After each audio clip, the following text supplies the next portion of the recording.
Quem é este que até os ventos e o mar obedecem? A igreja nos chama hoje a olharmos para essa pessoa, que é o Filho de Deus que se fez homem. Jesus, Deus e homem. Como Deus, ele sempre existiu, é eterno. Como homem, ele passou a existir com a encarnação.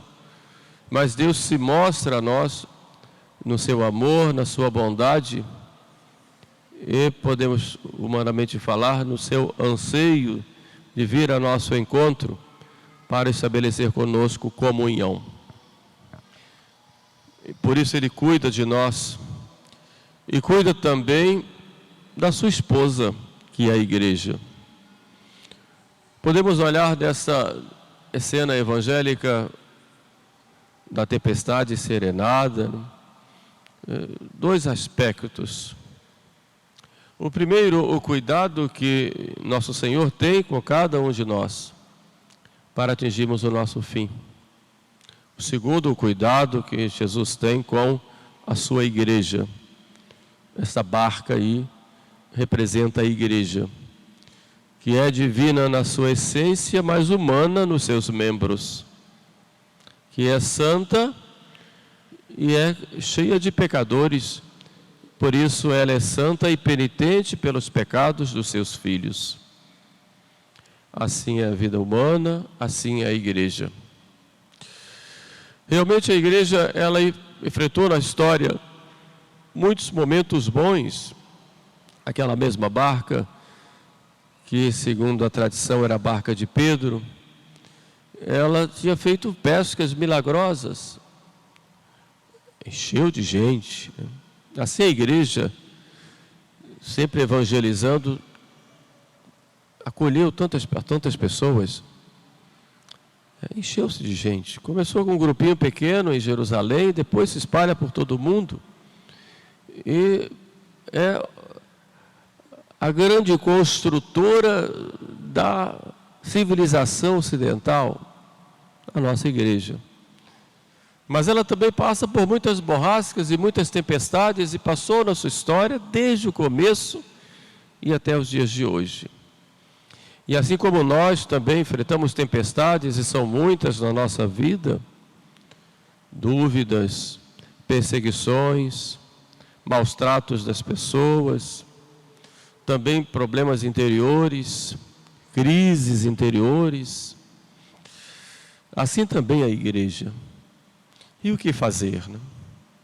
Hoje a igreja, ela está nessa grande tempestade que nós acabamos de ouvir São Mateus contando.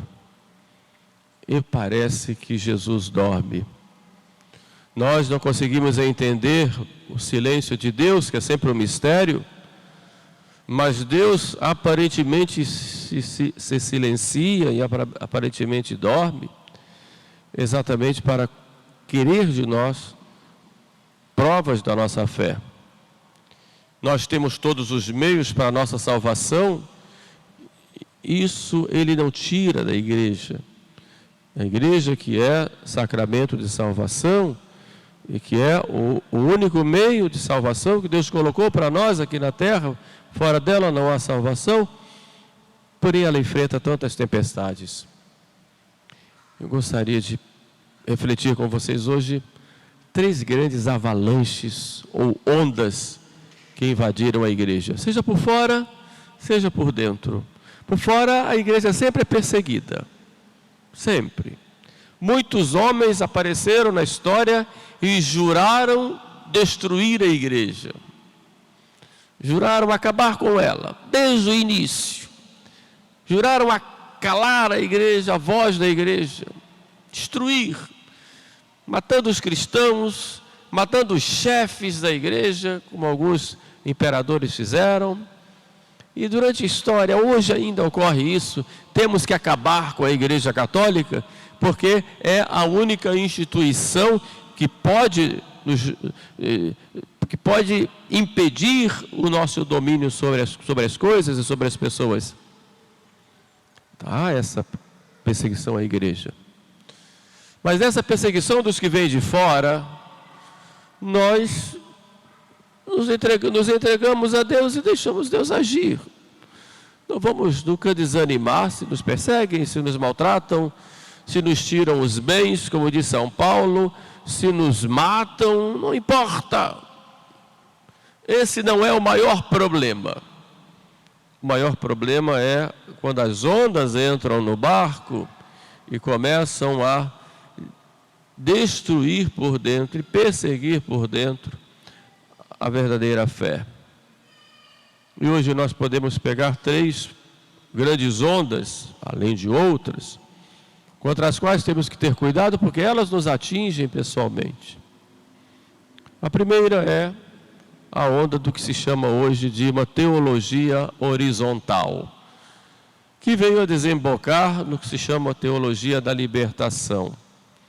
A teologia horizontal é, na verdade, quando se fala em teologia da libertação, as pessoas imaginam que é uma teologia com todo um aparato teológico, com todo um conjunto doutrinário. Não é isso.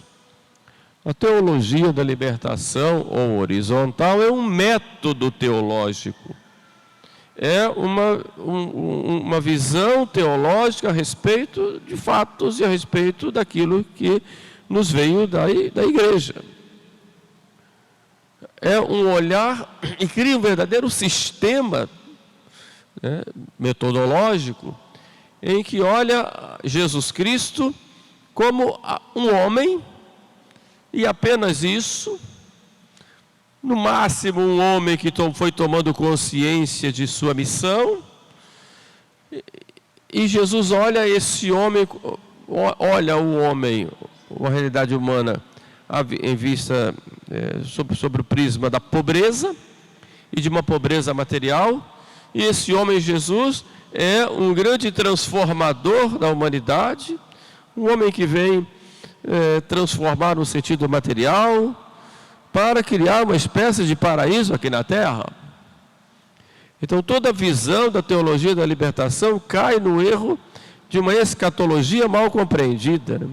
Quer dizer, o céu já existe para todo mundo, o inferno, se é que existe, ninguém vai para lá. Quer dizer, todos já estão salvos, e se todos já estão salvos, o importante é fazer um paraíso aqui.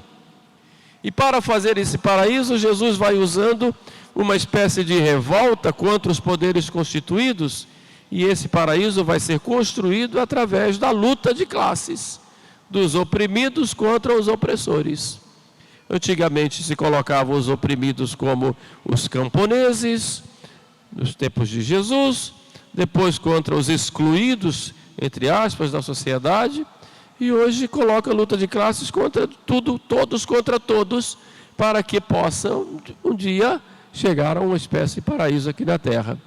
Daí toda a Sagrada Escritura, inclusive o Novo Testamento, é lido com um foco ou com um método puramente materialista e ideológico.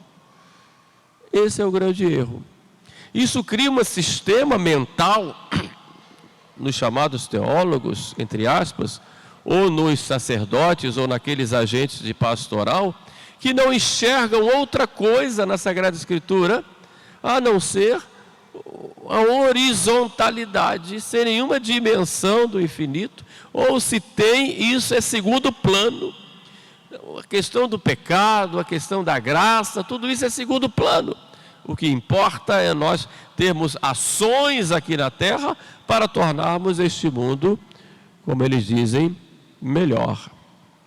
E essa a verdadeira conversão de que se fala, não é uma conversão do pecado, mas uma conversão no sentido de as pessoas procurem serem transformadoras da sociedade, no sentido material, e puramente isso.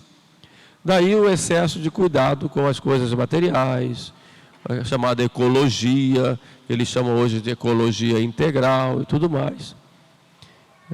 É claro que os inimigos da igreja penetraram, isso criou sistemas, e que é quase impossível você ter um diálogo com alguém que está impregnado desse sistema mental. E isso dentro da igreja é um desastre, porque tudo vai se perdendo, tudo vai perdendo sentido. A liturgia passa a ser uma liturgia enculturada, a pregação enculturada, quer dizer, a chamada teologia passa a ser uma teologia cultural, apenas como um meio para se atingir um fim que é um fim puramente humano, puramente material. Vamos comemorar, vamos nos alegrar, porque já está tudo bem. E o Cristo? Bom, Ele ressuscitou, foi para o céu e acabou-se. Vamos nos cuidar aqui. Jesus Cristo não foi um ajeitador, Ele foi um agitador, e nós temos que passar. A verdadeira conversão está em sermos agitadores como Ele, provocadores como Ele. Então não existe verdade absoluta, a não ser a nossa, no sentido de que nós temos que cuidar da vida material, vida aqui na terra.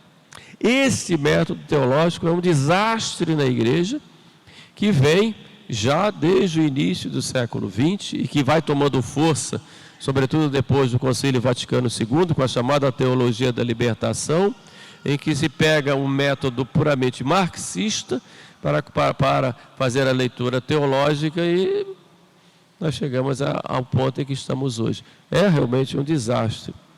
E querendo ou não, todos nós somos atingidos de uma forma ou de outra. Uma forma ou de outra. E aí nós não entendemos por que isso. Então essa é uma grande onda que penetrou na igreja, que cresceu nos anos 70, nos anos 80, nos anos 90 foi diminuindo e agora vai se reacendendo sobre outros aspectos. Não se coloca mais apenas oprimidos no sentido material, como eram no início os camponeses ou os operários, mas os oprimidos, as chamadas minorias da sociedade. Então é preciso provocar esse povo para que esse povo lute, e essa luta de classes vai levar ao que eles chamam de paraíso aqui na terra. É esse absurdo de método teológico que penetrou na igreja, está em vários campos, embora haja rejeição, graças a Deus, de muitos sacerdotes, mas ainda está muito forte, e hoje ela se reacende de um modo diferente, né? Levando mais uma leitura de ecologismo integral, e vai fazendo muito mal às almas e tirando as almas do foco. É um perigo para a igreja. Um segundo perigo, ou uma segunda onda, é o que nós chamamos de gnosticismo. O gnosticismo veio desde o tempo dos apóstolos. A origem, dizem alguns, está com Simão o Mago, né? Mas foi a primeira heresia combatida pela igreja. E essa heresia que se reacende hoje, se reacende com uma roupagem diferente daquela época, mas no fundo é a mesma coisa. É uma heresia que pode cair em nós se nós percebermos. O gnóstico é aquele que se acha o puro, aquele que se considera o grupo escolhido, é o cátaro, aquele que está acima dos outros, aquele que tem o conhecimento pleno de todas as coisas, que entende de tudo, que sabe de tudo, tem a resposta para todas as coisas, fruto do seu estudo, ou que seja, ou do seu conhecimento, ou fruto da sua experiência de Deus. Daí ser muito levado não só pelo intelectualismo soberbo, mas também pelo sentimentalismo, também soberbo. E esses gnósticos criam grupos dentro da igreja, em todos os campos, seja no campo mais tradicional, seja no campo mais moderno, mais, aspas, progressistas, e vão criando grupos aqui e acolá, em que nós somos os salvadores, poucos se salvam, e esses poucos somos nós. Então nós temos que ter um cuidado para não cairmos nesse gnosticismo, de acharmos que a nossa experiência de Deus, ou o nosso intelectualismo orgulhoso, sem Deus, é claro, e sem a igreja, nós acharmos que nós somos salvos, e começarmos a estarmos acima de todos, julgando a todos, como se todos estivessem perdidos e só o nosso grupinho, ou só eu me salvo. Há grupos e há também pessoas individualmente, né, que se colocam como plenos juízes de todos os outros. Isso é um resquício, e muitas vezes até muito profundo, do próprio gnosticismo que penetrou na vida das pessoas. Temos que ter muito cuidado nesse sentido, porque isso tem feito muito mal às almas. Tem dividido muito a igreja e tem criado muita confusão. É um grande risco. Por exemplo, em alguns grupos tão sentimentalistas, né, iluminados, né, o Espírito me diz que tem alguém aqui que tem um problema, esse tipo de coisa, entendeu? Ou então, eu tenho conhecimento de tal coisa, dou resposta para tudo. Então, preciso ter esse cuidado de não cair nesse sentimentalismo ou nesse intelectualismo orgulhoso. Isso é gnose, e já foi condenada pela igreja. Uma outra onda, também perigosa, e muitas vezes vem até do próprio gnosticismo, é o pelagianismo. Pelagianismo é quando nós temos uma espécie de heresia da ação. Achamos que vamos resolver todas as coisas por nós mesmos, sem a graça de Deus. E isso é um perigo muito grande. E isso dentro da igreja tem. São muitas reuniões, muitos encontros, tudo bem, nós precisamos de tudo isso, mas muitos projetos e vamos fazer isso, fazer aquilo e tudo mais. Muita ação, sem contar com a graça. Isso não só na igreja, mas também dentro de nós. Quando nós nos convertemos, nós temos essa tentação. E agora vou fazer um grande projeto de vida, vou fazer isso, fazer aquilo, vou rezar tantos rosários por dia, vou ler tantos capítulos do Evangelho, vou ler tantos livros, aí me encho de livros lá, não leio nenhum, mas encho de livro em casa, e vou fazer isso, fazer aquilo, tantos projetos, etc. Como se toda a santificação dependesse da minha ação e não da graça. Nós não contamos com a graça. Isso é um pelagianismo. Isso tem dentro da igreja. Vamos fazer muitas coisas. Espera aí, mas vocês chamaram Jesus para poder participar? Então é a graça. Jesus fala, sem mim nada podeis fazer. Então quando nós queremos fazer as coisas sem contar com a graça, nós caímos. Deus muitas vezes permite as nossas quedas exatamente para nos mostrar isso. Então a igreja ela tem que contar com a graça. Porque quem cuida é nosso Senhor. Os apóstolos lutaram lá, fizeram tantos esforços, e eram alguns deles especialistas do mar, e não conseguiam dominar aquelas ondas que não era incomum ter tempestade, aquele mar da Galileia. Mas eles não conseguiram. E foram a Jesus, e ainda reclamaram de Jesus. Não vês, Senhor, que perecemos, não te importas? Como se Jesus fosse displicente. Então nós temos essa tentação também.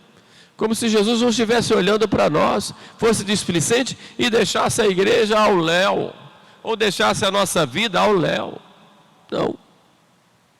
Jesus cuida de nós. Nós é que muitas vezes não recorremos a Ele e achamos que podemos fazer as coisas por nós mesmos. Aí Ele deixa. Vai lá. Cai primeiro, depois enxerga.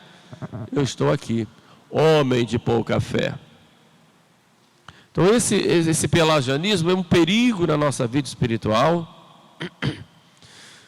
E que, é claro, nós precisamos nos esforçar, nós não somos quietistas, né? Também é um outro mal espiritual, mas nós nos esforçamos, fazemos nossos projetos, nossos planos de vida e tudo mais, mesmo na igreja e na nossa vida espiritual, nossa vida pessoal, mas nós temos que contar com a graça. Sem mim nada podeis fazer. É com a graça. Então esse é um grande perigo, uma grande onda que é pior do que as perseguições externas, porque isso mexe com a própria vida espiritual dos fiéis. Então 3 grandes perigos: o perigo do materialismo, o perigo da teologia horizontal, o perigo do gnosticismo, de acharmos que somos os iniciados, né, que somos uma casta superior, porque eu atingi certo nível que o povão não atingiu. Aí tem o gnosticismo, essa experiência de Deus, ou essa sabedoria das coisas de Deus, né?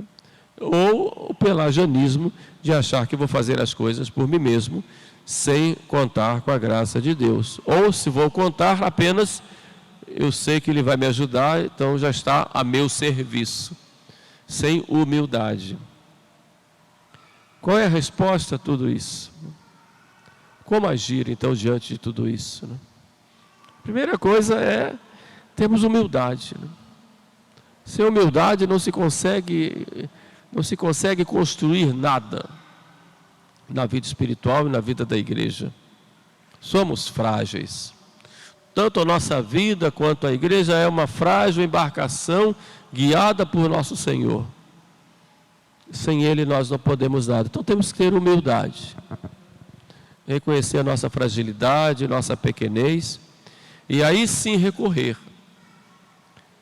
O Papa Bento XVI, um dos seus sermões, também a respeito desse assunto da tempestade, ele fala de São Boaventura, que se tornou o superior geral da ordem franciscana no seu tempo, século XIII, e ele diz que São Boaventura governava fazendo duas coisas: rezava e meditava, rezava e pensava, e depois agia. Rezava, porque a oração é este canal de união íntima e de intimidade com Deus. Rezava. Depois meditava, ou pensava, que é a palavra que o Papa usa, para discernir. Então notem que antes da ação, ele tem dois momentos, ou estágios, que seja de silêncio. Oração, contato íntimo com Deus, e reflexão, meditação. Depois vem a ação. Aquilo que diziam os escritores medievais: contemplata alis tradere. Eu vou entregar aos outros aquilo que eu contemplei. Então notem que a ação é a última coisa, não é a primeira. Eu não sou o dono das coisas. Primeiro eu tenho que beber na fonte. E tenho que estar unido a Nosso Senhor. E evidentemente a oração aí você inclui o sacramento, é claro. Depois o discernimento. O que é que Deus quer? Né? Para não fazer bobagem, né? Depois sim a ação. Então esse método, né, de São Boaventura, de que o Papa Bento fala, é exatamente para mostrar que nós precisamos da graça de Deus, a graça de Deus que age em nós, e de que nós não podemos ser soberbos achando que nós podemos fazer tudo. E deixa Deus agir e pronto. Esse é o método, tanto na nossa vida espiritual, quanto na vida da igreja. Eu não posso querer que a igreja saia dessa situação em que se encontra, se não houver pessoas que se dobrem os joelhos. Não posso.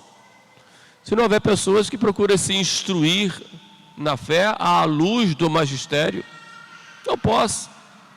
Depois vem a ação. Problemas nós vamos ter sempre no mundo. Como eu disse, houve muitas pessoas que juraram destruir a igreja.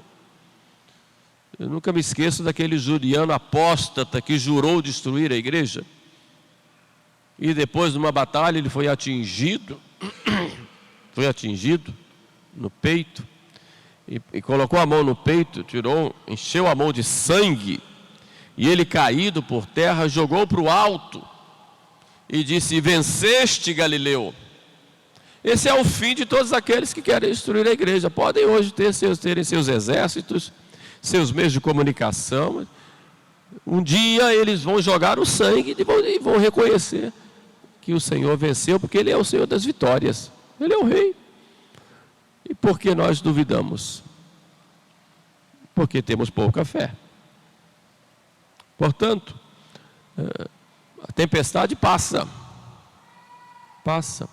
Mais importante é a nossa santificação e a nossa salvação. Então vamos seguir esse método, né, de que o Papa Bento fala de São Boaventura, sempre à luz do magistério da Igreja, com muita confiança, com muita entrega ao nosso Senhor, sem deixar de agir, mas respeitando, né, respeitando aquilo que nosso Senhor quer de nós, sem nos ufanarmos, cheios de orgulho, de que nós temos a solução para todas as coisas. Senão nós caímos nos mesmos erros que nós muitas vezes condenamos. Louvado seja nosso Senhor Jesus Cristo.